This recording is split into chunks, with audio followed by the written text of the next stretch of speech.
Radio Kagambana Live Report. Lakip ang probinsya sa Misamis Occidental ang nakabenepisyo sa nationwide simultaneous distribution of government assistance na itong nakalabayng simana. Nasairan nga maong pagpangapod-apod sa ayuda ang kabahin sa selebrasyon sa adlang natawhan ni Pangulong Ferdinand Marcos Jr. Usa sa nakadawat sa mong ayuda ang 1,271 informal sector workers sa Misamis Occidental pinaagi sa tulong panghanap buhay sa ating disadvantaged display workers kung tupad program nga moabot ngadto sa 5.5 million pesos. Nasairan nga ang tupad program sa Misamis Occidental ang gipamunuan sa Department of Labor and Employment nga nagtumong nga mahatagan og dinali ang panginabuhian ng mga katawhan.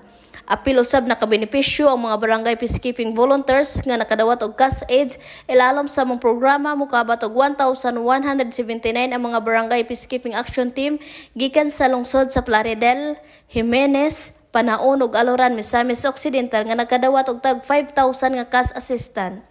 Ang maong salapig ipangapod-apod pinaagi sa Department of Social Welfare and Development lakip usab nakaangkon og ayuda gikan sa mong programa ang nasyonal nga pangamhanan moong 970 nga mga gagmay negosyante sa Dakbayan sa Osamis. Ang maong pag-apod-apod sa ayuda pinansyal sa gipahigayon sa Osamis City Gym atol sa maong adlaw. Nasairan nga mukabot sa 3.19 billion pesos nga gipagawas nga pundo sa nasyonal nga panggamhanan alang sa handog ng Pangulo, serbisyong sapat para sa lahat.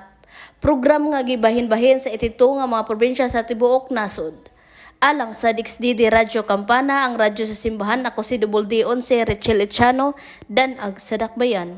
Radio Kagambana Live Report.